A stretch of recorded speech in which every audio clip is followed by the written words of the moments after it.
வணக்கம் நண்பா. ஒரு நிமிடம் உங்கள் வாழ்க்கையை நினைத்து பாருங்கள். உங்கள் வீட்டில் நீங்கள் பேசும்போது யாராவது கவனமா கேட்கிறார்களா? அல்ல போதும் நீங்கள் சும்மா இருங்கன்னு சொல்லி விட்டு விடுகிறார்களா? உங்கள் பிள்ளைகள் நீங்கள் சொல்லுறதை மதிக்காம அதையே ஏனோ தானோன்னு எடுத்துக்கிட்டு போயிருக்காங்களா? உங்க ஆபீஸ்ல நீங்க நல்லா வேலை செய்தாலும் உங்கள் பாஸ் உங்கள் பேச்சுக்கு மதிப்பில்லை என்று நினைத்திருக்காரா? அந்த நிமிஷத்துல உங்களுக்கு எப்படி இருந்திருக்கும்? மனசுக்குள் ஒரு வலி, ஒரு கோபம். நான் இவ்வளவு பண்ணியும் என்னை யாரும் புரிஞ்சிக்க மாட்டாங்களேன்னு ஒரு கேள்வி. நண்பா, இது உங்க தவறு இல்ல. ஆனால் இதில் ஒரு உண்மை இருக்கு. கடினமான உண்மை. இந்த உலகம் உங்கள் மனசை பார்க்காது. உங்கள் வார்த்தையை தான் கேட்கும். நீங்கள் நல்ல மனிதனாக இருக்கலாம். ஆனா நல்லா பேச தெரியலனா உங்களை யாரும் மதிக்க மாட்டாங்க. இதையே 1000 வருடங்களுக்கு முன்னாடி ஒரு பெரிய ஞானி சொன்னார். அவர் சாணக்கியர். ஒரு சாதாரண பையன், அவனுக்கு எதுவும் இல்லை. அவனை எல்லாரும் ஒரு சாதாரணமாகத்தான் பார்த்தாங்க.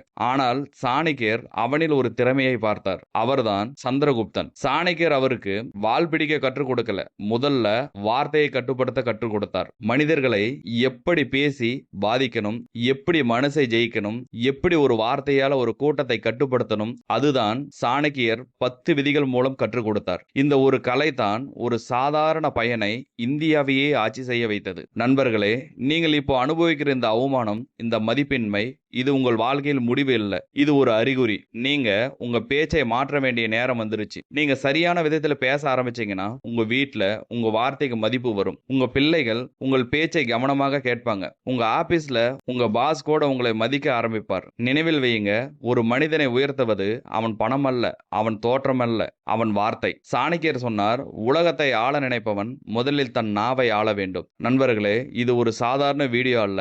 இது உங்கள் வாழ்க்கையை மாற்றும் ஒரு தொடக்கம். தொடர்ந்து ஸ்கிப் பண்ணாம வீடியோவை பாருங்க. நீங்க தயாரா? உங்க வார்த்தையால உங்கள் வாழ்க்கையை மாற்ற தயாரா? அப்படின்னா இப்போதே இந்த பயணத்தை தொடங்கலாம். வார்த்தையால உலகத்தை ஆள. பாயிண்ட் நம்பர் 1, கேட்பது கற்றுக்கொள். நல்ல கேட்பவராக இருந்தால் மட்டுமே நல்ல பேச்சாளராக முடியும். வாழ்க்கையில் எல்லோருக்கும் ஒரு ஆசை இருக்கும். மற்றவர்கள் நம் பேச்சை கவனமா கேட்கணும், நம் வார்த்தைக்கு மதிப்பு கிடைக்கணும். ஆனா நண்பர்களே, ஒரு உண்மையை சொல்றேன். உலகம் கேட்கும் பேச்சாளன் ஆகணும்னா முதலில் நீங்க கேட்கும் மனிதனாகணும். நம்மில் பலர் பேச கற்றுக்கொள்ள ஆசைப்படுகிறோம். ஆனா கேட்க கற்றுக்கொள்ள யாரும் முயற்சி பண்ண மாட்டாங்க. இதுதான் பெரிய பிழை. ஒருத்தர் பேசிக்கிட்டு இருக்கும்போது நம் மனசுக்குள்ள என்ன நடக்குது தெரியுமா? அவர் எப்ப முடிப்பார், நான் எப்ப பேசலாம் அப்படின்னு நாமளே நம் பேச்சை ரெடி பண்ணிக்கிட்டு இருப்போம். அது கேட்பது இல்ல, அது பேச காத்திருப்பது. உண்மையான கேட்பது என்ன தெரியுமா? ஒருத்தர் பேசும்போது அவரின் வார்த்தையை மட்டும் கேட்காதீங்க, அவரின் மனதை கேளுங்க. அவர் சொல்ற ஒரு குரலில் இருக்கும் வலி, அவர் முகத்தில் இருக்கும் கவலை, அவரின் வார்த்தைகளுக்கு பின்னாடி இருக்கும் உணர்ச்சி, இதையெல்லாம் கவனியுங்கள். ஒரு நாள் உங்கள் நண்பன் வந்து எனக்கு ரொம்ப கஷ்டமா இருக்குன்னு சொன்னா நீங்க உடனே தீர்வு சொல்ல வேண்டிய அவசியமே இல்லை. அவருக்கு தேவையானது ஒரு தீர்வு இல்ல, ஒரு கேட்பவன். நீ சொல்லுப்பா, நான் கேட்கிறேன்னு நீங்க சொன்ன அந்த ஒரு வார்த்தை அவனுக்கு உலகத்தையே கொடுத்த மாதிரி இருக்கும். நண்பர்களே, மனிதர் எல்லோருக்கும் பேச தெரியும். ஆனால் யாருக்கும் உண்மையா கேட்க தெரியாது. அதனாலதான் ஒருவர் கவனமாக கேட்டால் மக்களை அவரை மறக்கவே மாட்டார்கள். ஒரு ரகசியம் சொல்லட்டுமா? நீங்கள் ஒருத்தரை முழு கவனத்தோடு கேட்க ஆரம்பிச்சீங்கன்னா அவர் உங்களை நம்ப ஆரம்பிச்சிடுவார். நீங்க எதுவும் பேசலனாலும் அவர் உங்களை மதிக்க ஆரம்பிப்பார். இதுதான் கேட்பதின் சக்தி. அப்படின்னா எப்படி நல்லா கேட்பவனாக மாறுவது? முதல், ஒருத்தர் பேசும்போது நடுவில் நிறுத்தாதீங்க. இரண்டாவது, அவரின் கண்களை பார்த்து கேளுங்க. மூன்றாவது, அவர் சொன்னதை புரிந்து கொண்டு பதில் சொல்லுங்க. நீங்க சொன்னது புரிகிறதுன்னு சொன்ன அந்த ஒரு வரி அவரின் மனசை வெல்லும். நினைவில் வையுங்க, கேட்பது என்பது அமைதியா இருப்பது அல்ல, அது மற்றவரின் மனதை மதிப்பது. இன்று முதல் ஒரு மாற்றம் செய்யுங்கள். யாராவது பேசினால் அவர்கள் பேசுவதற்கு நீங்கள் உண்மையாலுமே கேளுங்கள். நாளைக்கு உலகமே உங்கள் பேச்சை கேட்கும். நல்ல பேச்சாளனாக வேண்டுமா? முதலில் நல்ல கேட்பவனாக மாறு. பாயிண்ட் நம்பர் 2, தெளிவா பேசு, குழப்பம் இல்லாமல் சிம்பிளா பதில் சொல்லு. நம்ம எல்லோருக்கும் ஒரு அனுபவம் இருக்கும். யாரோ ஒருத்தர் ரொம்ப நேரம் பேசுவார். ஆனா அவரு என்ன சொல்ல வர்றாருன்னே நமக்கு புரியவே புரியாது. அந்த நேரத்தில் நம் மனசு என்ன சொல்லும் தெரியுமா? இவர் பேசுறது என்ன? இதுதான் தெளிவில்லாத பேச்சு. இன்று நாம் பார்க்க போற விஷயம், தெளிவாக பேசு. பேசுறது முக்கியமல்ல, புரியும்படி பேசுறது தான் உண்மையான திறமை. நீங்கள் எவ்வளவு பெரிய அறிவாளியாக இருந்தாலும் நீங்கள் சொல்லுறதை மற்றவருக்கு புரியலன்னா அது பயனில்லாதது. மண்ணுக்குள்ள புதைந்து கிடைக்கும் வைரம் மாதிரி. ஒரு நல்ல பேச்சாளன் யார் தெரியுமா? கடினமான விஷயத்தை சின்ன குழந்தைக்கு புரியும் மாதிரி சொல்லக்கூடியவன் தான். இதுதான் உண்மையான திறமை. ஒரு ஆசிரியர் அவர் பெரிய பெரிய வார்த்தைகளை சொல்லிக் கொண்டிருப்பார். மாணவர்களுக்கு ஒன்றுமே புரியாது. மற்றொரு ஆசிரியர் அதே விஷயத்தை எளிமையாக சொல்லுவார். மாணவர்கள் எல்லோரும் ஆர்வமாக கேட்பார்கள். ஆனால் வித்தியாசம் சொல்லும் விதம். நண்பர்களே, குழப்பமான பேச்சு உங்களை தூரம் தள்ளும். தெளிவான பேச்சு உங்களை உயரம் ஏற்றும். அப்படின்னா எப்படி தெளிவாக பேசுவது? முதலில் நீங்கள் சொல்ல போற விஷயத்தை நீங்களே தெளிவா புரிஞ்சுக்கோங்க. உங்களுக்கு புரியாத விஷயம் மற்றவர்களுக்கு எப்படி புரியும்? இரண்டாவது, சுருக்கமாக சொல்லுங்க. அதிக வார்த்தை தேவையில்லை. முக்கியமானதை மட்டும் சொல்லுங்க. மூன்றாவது, எளிய வார்த்தைகளை பயன்படுத்துங்க. கடினமான வார்த்தைகள் இம்ப்ரெஸ் பண்ணாது, புரிய வைக்காது. நீங்கள் பேசும்போது மற்றவர் முகத்தை கவனிங்கள். அவருக்கு புரிகிறதா இல்லையா? புரியலனா வேற மாதிரி சொல்லுங்க. இதுதான் உண்மையான தொடர்பு. நினைவில் வையுங்க, பேச்சு என்பது உங்கள் அறிவை காட்டுவதற்காக அல்ல, மற்றவர்களுக்கு புரிய வைப்பதற்காக. ஒரு நல்ல பேச்சாளன் நான் என்ன சொல்லணும்னு யோசிக்க மாட்டான், அவர்களுக்கு எப்படி புரியும்னு தான் யோசிப்பான். இதுதான் வித்தியாசம். இன்று முதல் ஒரு பழக்கம் ஆரம்பிங்க. நீங்கள் பேசும் ஒவ்வொரு வார்த்தையும் இது அவர்களுக்கு தெளிவா புரியுமான்னு கேளுங்க. அந்த ஒரு கேள்வி உங்கள் பேச்சை முழுக்க மாற்றும். தெளிவாக பேசு, எளிமையாக பேசு, அப்போதுதான் உலகம் உன் பேச்சை பாயிண்ட் நம்பர் 3, சுருக்கமாக பேசு, அதிகம் பேசாதே. ஒரு கேள்வி கேட்கணும். நீங்க எப்போதாவது இப்படி சிந்திச்சதுண்டா? யாராவது பேச ஆரம்பிச்சா அவர் எப்ப முடிப்பாருன்னு. அது ஏன் நடக்குது தெரியுமா? அவர்கள் அதிகமா பேசுறதுனால. இன்று நாம பார்க்க போற முக்கியமான விஷயம் சுருக்கமாக பேசு. பேசுறது ஒரு கலைன்னா சுருக்கமா பேசுறது அந்த கலையின் உச்சம். நம்மில் பலர் ஒரு பெரிய தவறு செய்கிறோம். அதிகம் பேசினாதான் நம்மை மக்கள் மதிப்பாங்கன்னு நினைக்கிறோம். ஆனால் உண்மை என்ன தெரியுமா? அதிகம் பேசுறவங்க மதிப்பை இழக்கிறாங்க, சுருக்கமா பேசுறவங்க மதிப்பை வாங்குறாங்க. ஒரு உதாரணம் பாருங்க. ஒரு கூட்டத்தில் 2 பேர் பேசுறாங்க. முதல் மனிதன் அரை மணி நேரம் பேசுறான். எல்லாரும் சலிச்சு போயிருப்பாங்க. இரண்டாவது மனிதன் 5 நிமிஷம் மட்டும் பேசுகிறார். ஆனால் ஒவ்வொரு வார்த்தையும் மக்கள் மனதிற்குள் போனது. யாரை மக்கள் நினைவில் வைப்பாங்க? நிச்சயமாக இரண்டாவது மனிதனையே. நண்பர்களே, நீங்கள் மணிக்கணக்கா பேசுறதை விட சில நிமிஷம் பேசினாலும் பரவாயில்லை, ஆனால் அது நேராக புள்ளிக்கே போகணும். அதிகம் பேசுறதுக்கு காரணம் என்ன தெரியுமா? நம் மனசுல தெளிவு இல்லாதது. நமக்கு என்ன சொல்லணும்னு சரியா தெரியலன்னா நாம சுற்றி சுற்றி பேசுவோம். அதனாலதான் சுருக்கமா பேசணும். முதல்ல நம் சிந்தனை சுருக்கமா இருக்கணும். அப்படின்னா எப்படி சுருக்கமா பேசுவது? ஒரு நிமிஷம் யோசிக்குங்க. முதலில் பேசுறதுக்கு முன்னாடி ஒரு நிமிஷம் யோசிச்சுக்கோங்க. நான் சொல்லணும்னு முக்கியமான விஷயம் என்ன, அதை மட்டும் மனசுல வச்சுக்கோங்க. இரண்டாவது, அதிகம் விளக்கம் வேண்டாம், தேவையான அளவு மட்டும் சொல்லுங்க. மூன்றாவது, ஒவ்வொரு வார்த்தைக்கும் மதிப்பு இருக்கணும். வெறும் இடத்தை நிரப்ப பேசாதீங்க. நினைவில் வையுங்க, வார்த்தைகள் அதிகமா இருந்தா அதன் மதிப்பு குறையும். குறைவாக இருந்தால் அதன் தாக்கம் அதிகம். ஒரு அமைதியான மனிதன் அவன் வாயை திறக்கும் போது எல்லோரும் கவனமாக கேட்பாங்க. ஏன் தெரியுமா? அவன் தேவையில்லாம பேச மாட்டான் என்று எல்லோருக்கும் தெரியும். நண்பர்களே, நீங்கள் பேசுற ஒவ்வொரு வார்த்தையும் ஒரு அன்பு மாதிரி இருக்கணும். நேராக இலக்கை அடிக்கணும். இன்று முதல் ஒரு பழக்கம் தொடங்குங்க. அதிகம் பேசாதீங்க, ஆனால் பேசும்போது தாக்கமா பேசுங்க. சுருக்கமா பேசு, புள்ளிக்கே பேசு, அதாவது பாயிண்டா பேசு. அப்பதான் உங்கள் வார்த்தைக்கு மதிப்பு வரும். பாயிண்ட் நம்பர் 4, இனிமையாக பேசு. வார்த்தை சாஃப்டா இருந்தா மக்கள் உன்னை விரும்புவாங்க. ஒரு சிறிய கேள்வி கேட்கணும். ஒரே ஒரு வார்த்தையாலேயே ஒரு மனிதனை நம் பக்கம் இழுக்க முடியுமா? அல்லது அதே ஒரு மனிதனையே அவனை நம்மிடத்தில் இருந்து தள்ளிவிட முடியுமா? பதில், முடியும். அதற்கு காரணம் என்ன தெரியுமா? நம் பேச்சின் இனிமை. இன்று நாம் பார்க்க போற விஷயம் இனிமையாக பேசு. நண்பர்களே, உண்மை பேசுறது நல்லது, ஆனால் அந்த உண்மையை எப்படி சொல்கிறோம் என்பதுதான் முக்கியம். ஒரே ஒரு விஷயத்தை 2 விதமாக சொல்லலாம். நீ தப்பு செய்திருக்க, அல்லது நீ நல்லா முயற்சி பண்ணியிருக்க, இன்னும் கொஞ்சம் இப்படி செய்திருந்தா ரொம்ப நல்லா இருந்திருக்கும். இரண்டுமே ஒரே அர்த்தம் தான். ஆனால் எந்த வார்த்தை மனசை காயப்படுத்தும், எந்த வார்த்தை மனசை வெல்லும்? இதுதான் இனிமையான பேச்சின் சக்தி. நம் வாழ்க்கையில் எல்லோருக்கும் ஒரு அனுபவம் இருக்கும். சிலரிடம் பேசினா மனம் லேசாக இருக்கும், மீண்டும் அவர்களிடம் பேசணும் என்று தோணும். சிலரிடம் பேசினா மனம் சோர்ந்து போய்விடும், தூரம் போயிடணும் என்று தோணும். ஏன் இந்த வித்தியாசம்? அவர்களுடைய வார்த்தை. நண்பர்களே, மென்மையான வார்த்தை என்பது பலவீனம் இல்லை, அது ஒரு பெரிய பலம். ஒரு கசப்பான மருந்தை அப்படியே கொடுத்தா யாரும் குடிக்க மாட்டாங்க. அதில் கொஞ்சம் இனிப்பு சேர்ந்தா அதே மருந்தை சுலபமாக எடுத்துக்குவாங்க. அதே மாதிரி தான் உண்மையும். நீங்கள் கடுமையாக பேசினா மக்கள் உங்கள் வார்த்தையை கேட்க மாட்டாங்க. ஆனால் நீங்கள் இனிமையா பேசினா அதே மக்கள் உங்கள் வார்த்தையை மதிப்பாங்க. அப்படின்னா எப்படி இனிமையாக பேசுவது? முதலில் கோபத்தில் பேசாதீங்க. கோபம் வந்தா சிறிது நேரம் அமைதியா இருங்க. இரண்டாவது, வார்த்தை தேர்வு பண்ணி பேசுங்க. காயப்படுத்தும் வார்த்தையை தவிர்த்திடுங்க. மூன்றாவது, சிரிச்ச முகத்தோடு பேசுங்க. ஒரு சிரிப்பு 1000 வார்த்தையை விட வலிமையானது. நினைவில் வையுங்க, நாக்கு காயப்படுத்தவும் முடியும், அதே நாக்கு குணமாக்கவும் முடியும். எது செய்யணும் என்பது உங்கள் கையில். நண்பர்களே, இந்த உலகம் கடினமான வார்த்தையை நிறைய கேட்டிருக்கிறது, ஆனால் இனிமையான வார்த்தைக்கு எப்போதும் இடம் இருக்கிறது. இன்று முதல் ஒரு முடிவு எடுத்துக்கோங்க. யாரிடமாவது பேசும்போது அவர்கள் மனதை காயப்படுத்தாமல் பேசுவேன் என்று. இனிமையாக பேசு, மனசை வெல்லு, உலகம் தானாக உன்னை விரும்பும். பாயிண்ட் நம்பர் 5, நம்பிக்கையுடன் பேசு, பயமா இல்லாம போல்டா பேசு. ஒரு உண்மையை சொல்லுகிறேன், உலகம் உங்கள் வார்த்தையை கேட்குமா இல்லையா என்பது நீங்க என்ன பேசுறீங்கன்னு மட்டும் முடிவு பண்ணாது. நீங்கள் எப்படி பேசுறீங்கன்னு தான் முடிவு பண்ணும். இன்று நாம பார்க்க போற விஷயம் நம்பிக்கையுடன் பேசு. நம்மில் பலர் நல்லா யோசிப்போம், நல்லா தெரியும். ஆனால் பேச வேண்டிய நேரம் வந்தா பயம் பிடிச்சு விடும். குரல் நடுங்கும், வார்த்தை தடுக்கும், மனம் சொல்லும் தவறா போயிருமோ அதனால நாம மௌனமா நிற்கிறோம். ஆனா நண்பர்களே, நீங்க பேசாம இருந்தா உங்கள் திறமை உலகத்துக்கு எப்படி தெரியும்? நீங்கள் உங்களுக்குள் வைத்துக்கிட்டா அது உங்களுக்கே பயன் இல்லை. நம்பிக்கைன்னா என்ன தெரியுமா?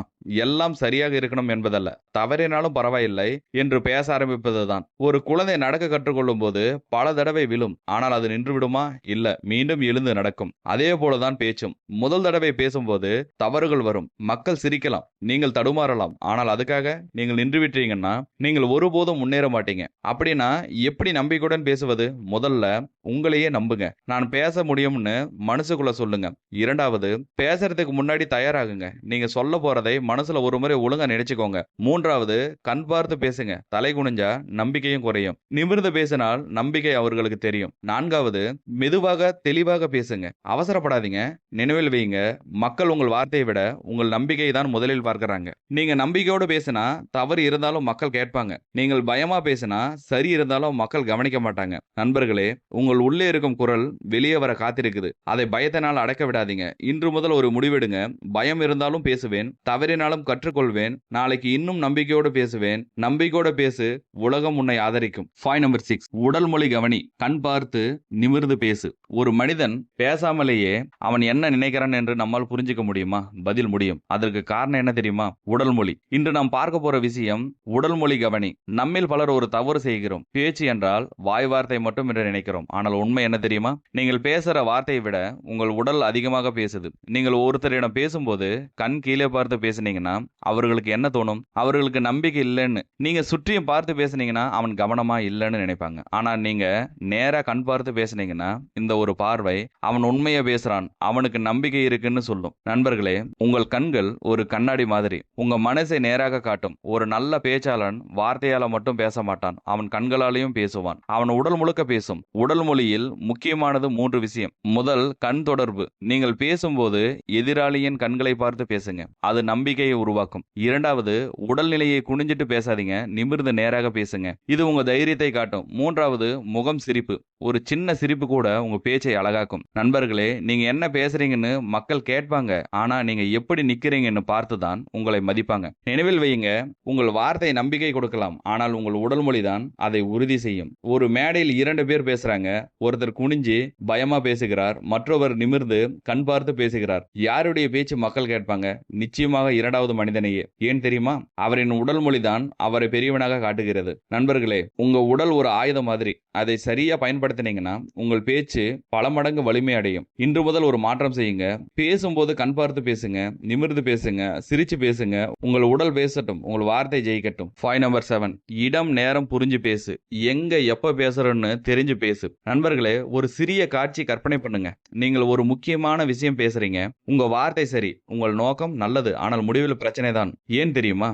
நீங்கள் சொன்னது தவறு இல்லை, ஆனால் சொன்ன நேரமும் இடமும் தான் தவறு. இன்று நாம பார்க்க போற விஷயம் எங்க எப்ப பேசுறோம்னு தெரிஞ்சு பேசு. வாழ்க்கையில வெற்றி அடைய அறிவு மட்டும் போதாது, பேச்சு மட்டும் போதாது, அதை சரியான நேரத்தில் பயன்படுத்த தெரிஞ்சுக்கணும். ஒரு விதை நல்லதா இருந்தா அதை தவறான காலத்தில் விதைத்தா அது வளருமா? இல்ல. அதே மாதிரி தான் நம் வார்த்தையும். நண்பர்களே, சரியான நேரத்தில் சொன்ன ஒரு வார்த்தை வாழ்க்கையை மாற்றும். தவறான நேரத்தில் சொன்ன அதே வார்த்தை உறவை உடைக்கும். ஒரு உதாரணம் பாருங்க. உங்கள் வீட்டில் யாராவது கவலையா இருந்தா அதே நேரத்தில் நீங்கள் போய் உங்கள் வெற்றியை பற்றி பெருமையா பேசினா அது அவர்களுக்கு காயம் தரும். ஆனால் அதே விஷயத்தை சரியான நேரத்தில் சொன்னீங்கன்னா அவர்கள் உங்களை பாராட்டுவாங்க. அதனால்தான் என்ன பேசுகிறோம் என்பதுக்கு முன்னாடி எப்போ பேசுகிறோம் என்பது முக்கியம். அப்படின்னா எப்படி இதை கற்றுக்கொள்ளலாம்? முதல், கவனிப்பு. சுற்றி நடக்கிறதை கவனியுங்கள், அந்த சூழ்நிலையை என்ன சொல்லுது என்று புரிஞ்சுக்கோங்க. இரண்டாவது, மனநிலை. நீங்கள் பேச போற மனிதன் என்ன மனநிலை இருக்கான், அதற்கு ஏற்ற மாதிரி தான் பேசணும். மூன்றாவது, சரியான இடம். சில விஷயங்கள் கூட்டத்தில் சொல்லக்கூடாது, தனியா சொல்லணும். நண்பர்களே, ஒரு நல்ல பேச்சாளன் அதிகமாக பேசுறவன் இல்லை, அவன் எப்ப பேசணும், எப்ப மௌனமா இருக்கணும் அதை தெரிஞ்சவன். நினைவில் வையுங்க, மௌனம் கூட சில நேரங்களில் மிகப்பெரிய பதில். நீங்கள் ஒவ்வொரு தடவையும் பேசுறதுக்கு முன்னாடி ஒரு கேள்வி கேளுங்க. இது சரியான நேரமா, இது சரியான இடமா? இந்த 2 கேள்விக்கும் ஆம்னு பதில் வந்தா மட்டும் பேசுங்க. நண்பர்களே, உங்கள் வார்த்தை மதிப்பு வரணும்னா உங்கள் நேரமும் இடமும் சரியாக இருக்கணும். சரியான நேரத்தில் பேசு, சரியான இடத்தில் பேசு, உங்கள் வார்த்தை வெற்றி பெறும். பாயிண்ட் நம்பர் 8, சரியான வார்த்தை தேர்வு தேர்வு செய்து யோசிச்சு பேசு. காயப்படுத்தாத வார்த்தையை யூஸ் பண்ணு. ஒரு கதை சொல்லட்டுமா? ஒரு ராஜாவின் 2 மந்திரிகள் இருந்தாங்க. ஒரு நாள் ராஜா கேட்டார், என் நாட்டில் மிகவும் சக்தி வாய்ந்தது என்ன? முதல் மந்திரி சொன்னார், வாள். இரண்டாவது மந்திரி சிரிச்சிட்டே சொன்னார், வார்த்தை. ராஜா ஆச்சரியப்பட்டார். அப்போ அந்த மந்திரி சொன்னார், ஒரு வாள் ஒருத்தரை மட்டும் காயப்படுத்தும், ஆனால் ஒரு தவறான வார்த்தை 1000 பேரை காயப்படுத்தும். நண்பர்களே, இன்று நாம் பார்க்க போற விஷயம் சரியான வார்த்தை தேர்வு. நம் வாழ்க்கையில பல பிரச்சனைகள் நடந்திருக்கும். அது பெரிய விஷயங்களால அல்ல, சின்ன சின்ன வார்த்தைகளால. ஒரு தவறான வார்த்தை ஒரு நல்ல உறவை உடைக்கும். ஒரு சரியான வார்த்தை ஒரு உடைந்த மனசை சரி செய்ய முடியும். நீங்க யாரிடமாவது கோபமா இருந்தீங்கன்னா அந்த கோபத்தில் பேசுற வார்த்தை அந்த நிமிஷத்துல வெளியே வந்துவிடும். ஆனால் அந்த வார்த்தை அவரின் மனசுல நீண்ட காலம் இருக்கும். அதனாலதான் சொல்றாங்க, வார்த்தை விடுவதால் அதனால் ஆன காயம் மாறாது. ஒரே ஒரு உதாரணம் பாருங்க. நீ எதுவும் சரியா செய்ய மாட்டேன்னு சொன்னீங்கன்னா அவன் மனசு உடையும். ஆனா அதே விஷயத்தை இன்னும் கொஞ்சம் நல்லா முயற்சி பண்ணிருக்கலாம்னு சொன்னீங்கன்னா அவன் உற்சாகம் அடைவான். இரண்டுமே ஒரே கருத்து, ஆனால் வார்த்தை தான் வித்தியாசம். நண்பர்களே, நமக்கு நாக்கு ஒரு ஆயுதம் மாதிரி. அதை எப்படி பயன்படுத்துகிறோம் என்பது முக்கியம். அப்படின்னா எப்படி சரியான வார்த்தை தேர்வு செய்வது? முதல், பேசுறதுக்கு முன்னாடி ஒரு நொடி யோசிச்சுக்கோங்க, இந்த வார்த்தை காயப்படுத்துமான்னு. இரண்டாவது, கோபத்தில் பேசாதீங்க. கோபம் வந்தா அமைதியா இருங்க, பின்னாடி பேசு. மூன்றாவது, நல்ல வார்த்தைகளை பழகு. நன்றி, தயவு செய்து, பரவாயில்லை, இந்த மாதிரி வார்த்தைகள் உறவை முறிக்காது. நீங்கள் பேசுற வார்த்தை உங்கள் குணத்தை காட்டும் கண்ணாடி மாதிரி.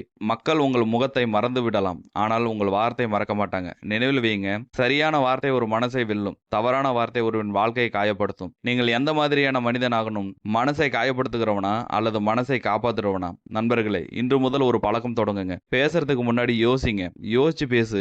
மென்மையான வார்த்தையை தேர்வு பண்ணுங்க, சரியான வார்த்தையை தேர்வு பண்ணுங்க. உறவுகளை காப்பாற்றுங்க, உலகம் உன்னை மதிக்கும். பாயிண்ட் நம்பர் 9, கேள்வி கேட்க கற்றுக்கொள். நல்ல கேள்வி நல்ல சூழலை உருவாக்கும். ஒரு மனிதன் புத்திசாலியா இல்லை என்பதை அவன் சொல்லும் பதில்களால் மட்டும் தெரியாது, அவன் கேட்கும் கேள்விகளால் தான் தெரியும். ஆமாம், சரியான கேள்வி கேட்க தெரிந்தவன் அவனே உண்மையான அறிவாளி. இன்று நாம் பார்க்க போற விஷயம், கேள்வி கேட்க கற்றுக்கொள். நம்மில் பலர் என்ன நினைக்கிறோம் தெரியுமா? பேச்சில் ஜெயிக்கணும்னா நல்ல பதில் சொல்லணும் என்று. ஆனால் உண்மை என்ன தெரியுமா? நல்ல கேள்வி கேட்டால்தான் நாம் பேசும் பேச்சுக்கு உயிர் பெறும். ஒரு சாதாரணமான உரையாடலை கற்பனை பண்ணுங்க. சாப்பிட்டீங்களா?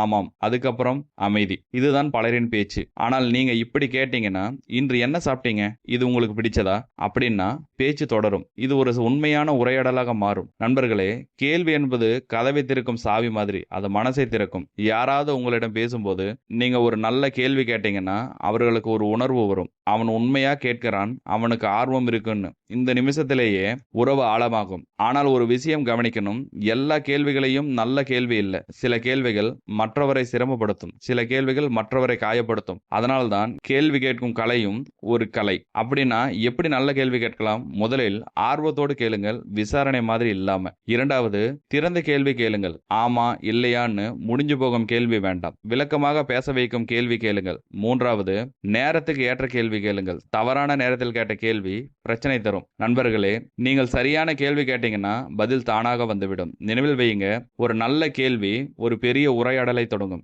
ஒரு நல்ல பேச்சாளன் அவன் அதிகமாக பேச மாட்டான், அவன் சரியான நேரத்தில் சரியான கேள்வியை கேட்பான். அதனால்தான் மற்றவர்கள் பேச ஆரம்பிப்பார்கள். நண்பர்களே, இன்று முதல் ஒரு மாற்றம் செய்யுங்கள். பதில் சொல்ல அவசரப்படாதீங்க, முதலில் கேள்வி கேளுங்க. சரியான கேள்வி கேள், உரையாடலை உருவாக்கு, மனசை வெல்லு. பாயிண்ட் நம்பர் 10, ரகசியம் காத்துக்கொள். உங்களுடைய ரகசியத்தை தற்காத்துக் கொள்ளுங்க. ஒரு கதவு இருக்கிறது என்று நினைத்துக்கோங்க.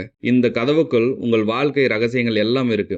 அந்த கதவுக்கு சாவி யாரிடம் இருக்கணும்? உங்களிடமா அல்லது எல்லோரிடமா? பலர் என்ன செய்யறாங்க தெரியுமா? அந்த சாவியை எல்லோருக்கும் கொடுத்துட்றாங்க. அதுக்கப்புறம் என் வாழ்க்கையில ஏன் இப்படி ஆயிடுச்சு அப்படின்னு கேட்கறாங்க. இன்று நாம் பார்க்க போற விஷயம், ரகசியத்தை தற்காத்துக்கொள். நண்பர்களே, பேசுறது ஒரு கலைனா மறைப்பது அதை விட பெரிய கலை. நம் வாழ்க்கையில் எல்லோருக்கும் சில விஷயங்கள் இருக்கும். நம்ம பலவீனம், நம் திட்டங்கள், நம் பிரச்சனைகள், அதை எல்லாம் எல்லாரிடமும் பகிர்ந்துகிட்டா ஒரு நாள் அதுவே நமக்கு எதிரான ஆயுதமாக மாறிவிடும். ஒரு மரம் வளரணும்னா அது முதலில் மண்ணுக்குள் வேரை பிடிக்கணும். அதையே வெளியே எடுத்துட்டீங்கன்னா அது வளருமா? இல்ல. அதே மாதிரிதான் உங்கள் கனவும். அதை ஆரம்பத்திலேயே எல்லாரிடமும் சொல்லிட்டீங்கன்னா அது வளரவே முடியாது. நண்பர்களே, எல்லோரும் உங்கள் நல்லதுக்காக இருக்க மாட்டாங்க. சிலர் பாராட்டுவாங்க, சிலர் பொறாமைப்படுவாங்க, சிலர் காத்திருக்காங்க இவன் எப்ப தவறுவான்னு. அதனாலதான் உங்கள் வாழ்க்கையை ஒரு திறந்த புத்தகமா மாற்றாதீங்க. எதை சொல்லணுமோ அதை மட்டும் சொல்லுங்க, எதை மறைக்கணுமோ அதை புத்திசாலித்தனமா மறைங்க. அப்படின்னா எப்படி ரகசியத்தை காப்பது? முதலில் உங்கள் பலவீனத்தை யாரிடமும் சொல்லாதீங்க, அது ஒரு நாள் உங்களை பாதிக்கும். 2வது, உங்கள் எதிர்கால திட்டத்தை எல்லாரிடமும் சொல்லாதீங்க. முடிந்த பிறகு சொல்லுங்க. 3வது, நம்பிக்கை இருக்கிறவர்களை கூட கவனமாக தேர்வு பண்ணுங்க. எல்லாரும் நம்பகத்தன்மை உள்ளவர்கள் இல்லை. நண்பர்களே, ஒரு புத்திசாலி மனிதன் அவன் எல்லாத்தையும் பேச மாட்டான். ஆனால் அவன் பேசுறதுக்கு அர்த்தம் இருக்கும். நினைவில் வையுங்க, நீங்கள் சொன்ன ரகசியம் நாளை உங்கள் பலவீனமாக மாறலாம். அமைதியா உழைச்சு, அமைதியா முன்னேறி, அமைதியா வெற்றி அடையுங்கள். உங்கள் வெற்றியே உங்கள் கதை சொல்லட்டும். நண்பர்களே, இன்று முதல் ஒரு முடிவெடுங்க. எல்லாத்தையும் எல்லாரிடமும் சொல்ல மாட்டேன். என் வாழ்க்கையை நான் பாதுகாப்பேன் என்று. உங்களுடைய ரகசியத்தை